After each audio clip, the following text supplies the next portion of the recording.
রাঙামাটির পাহাড় ঘেরা এক কলেজ, রাঙামাটি সরকারি কলেজ। কলেজটা ছোট হলেও ভীষণ প্রতিযোগিতামূলক। এখানে যার রেজাল্ট ভালো তারই নাম সবার মুখে মুখে। আর সেই নামটা গত 2 বছর ধরে একটাই, অর্ণব চক্রবর্তী। শান্ত, কম কথা বলে, সবসময় প্রথম বেঞ্চে বসে। শিক্ষকরা তাকে ভীষণ পছন্দ করেন। কেউ কেউ বলে ওর মাথার ভেতর নাকি ক্যালকুলেটর বসানো আছে। কিন্তু এবছর কলেজের নতুন ভর্তি হলো একজন। নাম তার মেঘলা সেন। প্রথম দিন থেকেই মেঘলা আলাদা, আত্মবিশ্বাসী, স্পষ্টভাষী আর অদ্ভুত রকমের জেদি। ক্লাসে প্রথম দিনই ম্যাথ স্যারের একটা ভুল ধরিয়ে দিল। পুরো ক্লাস থমকে গেল। অর্ণব ভ্রু কুঁচকে তাকালো। সে জীবনে প্রথমবার দেখল কেউ স্যারের সামনে এত নির্ভয়ে কথা বলছে। সেদিনের পর থেকেই শুরু হলো অদ্ভুত এক ঠান্ডা যুদ্ধ। কিছুদিন পর মূল্যায়ন পরীক্ষার রেজাল্ট বেরোল। নোটিশ বোর্ডের সামনে ভিড়। অর্ণব অভ্যাস মতো নিশ্চিন্ত ছিল, কিন্তু তালিকায় চোখ পড়তেই তার বুকের ভেতর ধাক্কা লাগল। প্রথম মেঘলা সেন, দ্বিতীয় অর্ণব চক্রবর্তী। তার নাম দ্বিতীয়। চারপাশে ফিসফাস, নতুন মেয়েটা নাকি অর্ণবকে হারিয়ে দিল। ওদের মধ্যে এবার জমবে। অর্ণব দাঁত চেপে চলে গেল। মেঘলা পাশ দিয়ে যেতে যেতে হালকা হেসে বলল, কংগ্রাচুলেশনস সেকেন্ড পজিশনের জন্য। অর্ণব থেমে তাকালো। এরপর থেকে ক্লাসে, প্রেজেন্টেশনে, ডিবেটে সব জায়গায় ওদের লড়াই। একদিন লাইব্রেরিতে একই বই নিতে গিয়ে দুজনের হাত একসাথে বইয়ের মলাটে ছুঁয়ে গেল। মেঘলা হাত সরিয়ে বলল, লেডিজ ফার্স্ট। অর্ণব ঠান্ডা গলায়, যে আগে এসেছে সে আগে নেবে। প্রমাণ? আমি 5 মিনিট আগে থেকে এখানে দাঁড়িয়ে আছি। তাহলে দাঁড়িয়ে থাকো। অবশেষে লাইব্রেরিয়ান এসে বইটা মেঘলাকে দিলেন। মেঘলার মুখে ছোট্ট একটা বিজয়ের হাসি। সেদিন বিকেলে হঠাৎ প্রবল বৃষ্টি নামল। কলেজ ছুটির সময় সবাই ছাতা নিয়ে এসেছে, কিন্তু মেঘলার ছাতা আনতে ভুলে গেছে। সে গেটের পাশে দাঁড়িয়ে বৃষ্টির দিকে তাকিয়ে আছে। অর্ণব ছাতা নিয়ে বের হচ্ছিল। মেঘলাকে ভিজতে দেখে থামল। অর্ণব এগিয়ে এসে বলল, চলো, একই রাস্তা তো। মেঘলা অবাক। আমি সাহায্য চাইনি। আমি দিচ্ছিও না। রাস্তা একটাই, ভিজে গিয়ে অসুস্থ হলে ক্লাসে প্রতিযোগিতা কমে যাবে। মেঘলা বিরক্ত হলেও ছাতার নিচে এলো। দুজনের কাঁধ প্রায় ছুঁয়ে যাচ্ছে। বাতাসে মেঘলার চুল উড়ছে, মাঝে মাঝে অর্ণবের গালে লাগছে। একটা অদ্ভুত নীরবতা। হঠাৎ মেঘলা বলল, তুমি সবসময় এত রাগী কেন? আমি রাগী নই। তাহলে এমন দেখাও কেন? কারণ কেউ আমাকে হারাতে পারবে না। মেঘলা হালকা হেসে বলল, আমি পারব। বৃষ্টি আরও জোরে নামল। হঠাৎ রাস্তার পাশে পা পিছলে মেঘলা পড়ে যেতে যাচ্ছিল। অর্ণব দ্রুত তার হাত ধরে ফেলল। দুজনে একদম থমকে গেল। মুহূর্তটা কয়েক সেকেন্ড স্থির হয়ে রইল। তারপর সেন্স আসার পর দুজনেই হাত ছেড়ে নিল। কিন্তু সেই স্পর্শটা থেকে গেল অনুভূতি হয়ে। পরের দিন ক্লাসে দুজনেই চুপচাপ। তারপর নোটিশ এলো, inter college debate competition. Principal বললেন, এই কলেজ থেকে মাত্র 2 জন যাবে, আর তারা হলো অর্ণব চক্রবর্তী ও মেঘলা সেন। পুরো ক্লাসে হাততালি। মেঘলা বিরক্তি গলায় বলল, আমি একা যেতে পারতাম। অর্ণব শান্ত গলায় বলল, আমিও। কিন্তু নিয়ম একটাই, দুজনকে জুটি হিসেবেই অংশ নিতে হবে। 3 সপ্তাহ পর প্রতিযোগিতা। প্রস্তুতির জন্য প্রতিদিন একসাথে প্র্যাকটিস বাধ্যতামূলক। বাইরে তখন আবার বৃষ্টি শুরু হয়েছে। ডিবেট প্রতিযোগিতার জন্য প্রস্তুতি শুরু হলো। কলেজের অডিটোরিয়ামে প্রতিদিন বিকেলে তাদের প্র্যাকটিস। প্রথম দিনেই স্পষ্ট হয়ে গেল, এই জুটি সামলানো একদমই সহজ নয়। তুমি খুব দ্রুত কথা বলো, অর্ণব বলল। আর তুমি খুব ধীরে, মেঘলা পাল্টা উত্তর দিল। ডিবেটে আবেগ নয়, যুক্তি লাগে। আর মানুষের মন না ছুতে পারলে যুক্তি কাজে লাগে না। প্রতিদিন ঝগড়া, তর্ক, মতের অমিল। তবু ধীরে ধীরে তারা একে অপরের কথা মন দিয়ে শুনতে শুরু করল।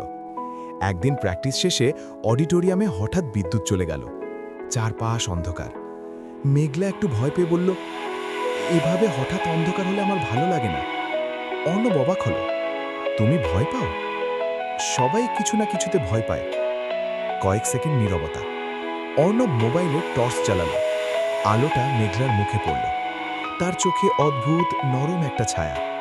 সেই প্রথম অর্ণব বুঝল, মেঘলা শুধু আত্মবিশ্বাসী জিদি মেয়ে নয়, তার ভেতরেও দুর্বলতা আছে। আর মেঘলা দেখল, অর্ণব শুধু অহংকারী নয়, সে যতটা শক্ত দেখায় ভেতরে ততটাই চুপচাপ। দিন গড়াতে লাগল। একদিন লাইব্রেরির পেছনের বারান্দায় বসে প্র্যাকটিস করতে করতে মেঘলা জিজ্ঞেস করল, তুমি এত সিরিয়াস কেন সবসময়? অর্ণব একটু চুপ করে বলল, কারণ আমার হারার সুযোগ নেই। মানে? বাবা চান আমি সবসময় প্রথম হই। ছোটবেলা থেকে শুনে আসছি অর্ণব হারতে পারে না। মেঘলা ধীরে বলল, তাহলে তুমি জেতার জন্যে লড়ো, নিজের জন্যে না? প্রশ্নটা অর্ণবের ভেতরে কোথাও ধাক্কা দিল। সেই দিন ফেরার পথে আবার বৃষ্টি নামল। মেঘলার ছাতা ছিল, অর্ণবের ছিল না। মেঘলা একটু হেসে বলল, আজ লেডিস ফার্স্ট না, এসো। দুজন একই ছাতার নিচে হাঁটল। আগের মতো অস্বস্তি নেই, বরং নীরব শান্তি। হঠাৎ অর্ণব বলল, তুমি এত জেদি কেন? মেঘলা কয়েক সেকেন্ড চুপ থেকে বলল, কারণ আমাকে কেউ কখনো গুরুত্ব দেয়নি, তাই নিজেকে প্রমাণ করতে শিখেছি। তার কণ্ঠে হালকা কাঁপন। অর্ণব প্রথমবার বুঝল ওদের লড়াই আসলে একই জায়গা থেকে শুরু। দুজনেই নিজেকে প্রমাণ করতে চায়। ডিবেটের মাত্র 5 দিন বাকি। সেদিন কলেজে গুজব ছড়ালো অর্ণব নাকি একাই প্রতিযোগিতায় অংশ নিতে চায়।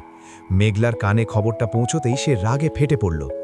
সন্ধ্যায় প্র্যাকটিসে এসে বলল, তুমি ভাবছো আমি তোমার বোঝা? অর্ণব অবাক হলো। কি বলছো তুমি? সবাই বলছে তুমি একা যেতে চাও। অর্ণব রেগে উঠল, আমি এমন কিছু বলিনি। মিথ্যে বলো না। পুরো অডিটোরিয়ামে তাদের কণ্ঠ প্রতিধ্বনি হলো। শেষে মেঘলা বলল, ঠিক আছে, প্রতিযোগিতা শেষে আমরা আবার শত্রুই থাকব, এই অভিনয় করার দরকার নেই। অর্ণব চুপ করে রইল। সেই রাতে সে অনেকবার ফোন হাতে নিয়েও মেঘলাকে কল করল না।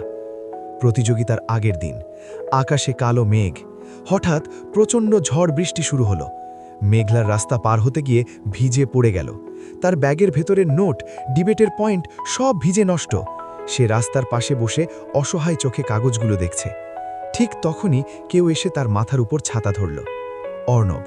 কোনো কথা না বলে সে কাগজগুলো তুলে নিল। আমি বলেছিলাম, আমি কিছু বলিনি। তুমি বিশ্বাস করনি। মেঘলার চোখ ভিজে। বৃষ্টিতে না, চোখের জলে বোঝা যায় না। আমি ভুল বুঝেছিলাম। অর্ণব প্রথমবার নরম গলায় বলল, আমরা যদি কাল হারি তবু একসাথে হারব, আর জিতলে একসাথেই জিতব। ঝড়ের মধ্যে দুজন পাশাপাশি দাঁড়িয়ে রইল। কিন্তু ঠিক তখনই মেঘলার ফোন বেজে উঠল। স্ক্রিনে নাম ভেসে উঠল, বাবা। ফোন রিসিভ করতেই মেঘলার মুখের রং বদলে গেল। কি? এখনই? কিন্তু কাল তো। সে ধীরে ফোন নামালো। অর্ণব উদ্বিগ্ন গলায় জিজ্ঞেস করল, কি হয়েছে? মেঘলা ফ্যাকাশে হাসল। আমাদের হয়তো কাল একসাথে মঞ্চে ওঠা হবে না। মানে? মেঘলা তাকিয়ে রইল, কিছু বলতে পারছে না। বৃষ্টি আরো জোরে নামছে। সেদিন ঝড়ের রাতে রাস্তার পাশে দাঁড়িয়েছিল তারা দুজন। মেঘলার চোখে অদ্ভুত শূন্যতা। অর্ণব ধীরে জিজ্ঞেস করল, কি হয়েছে? মেঘলা কষ্ট করে হাসল। বাবার হঠাৎ ট্রান্সফার হয়েছে, আজ রাতেই আমাদের চট্টগ্রামে চলে যেতে হবে, কাল সকালে ট্রেন। কথাটা শুনে যেন চারপাশের সব শব্দ থেমে গেল। অর্ণবের গলা কেঁপে উঠল। মানে, তুমি কাল ডিবেটে থাকবে না? মেঘলা চোখ নামিয়ে বলল, না, আমি থাকতে পারবো না, তাই হয়তো আমাদের একসাথে মঞ্চে ওঠা হবে না। ঝড়ের শব্দের মাঝেও সেই নীরবতা যেন আরও ভারী হয়ে উঠল। অর্ণব ধীরে বলল, তুমি চলে গেলে তাহলে এই 3 সপ্তাহের লড়াই, ঝগড়া সবকিছু। মেঘলা বলল, শত্রুরা তো একদিন না একদিন আলাদা হয়েই যায়, তাই না? কিন্তু তার গলায় শত্রুতার চেয়ে বেশি ছিল আক্ষেপ। রাতেই মেঘলা গুছাচ্ছিল। হঠাৎ জানালায় ছোট পাথর পড়ার শব্দ। জানালা খুলে দেখে অর্ণব নিচে দাঁড়িয়ে। বৃষ্টি থেমেছে, কিন্তু রাস্তা ভিজে। মেঘলা নিচে নেমে এলো। তুমি এখানে কেন? অর্ণব একটু অস্বস্তিতে বলল, একটা কথা বাকি ছিল। কাল ডিবেটেল আমি একাই উঠব, কিন্তু জিতলে ট্রফিটা তোমার জন্য হবে। মেঘলার চোখ ভিজে উঠল। আর হারলে? অর্ণব হেসে বলল, তাহলেও দোষ তোমার না। দুজনেই হেসে ফেলল। হঠাৎ অর্ণব সিরিয়াস হয়ে গেল। আমি কখনো হারতে চাইনি, কিন্তু এখন মনে হচ্ছে তোমাকে হারানোটা সবচেয়ে কঠিন। তুমি আমার গল্পের খলনায়িকা হয়ে চলে যেও না, তুমি থাকো নায়িকা হয়ে। মেঘলার চোখ বেয়ে জল গড়িয়ে পড়ল। তুমি সবসময় এত নাটকীয়। শুধু তোমার সামনে। মেঘলা বলল, আমি লড়াইটা পছন্দ করতাম, কারণ তোমার সাথে তর্ক করতে গিয়ে নিজেকে নতুন করে চিনতাম। অর্ণব বলল, এটা কি তবে যুদ্ধবিরতি?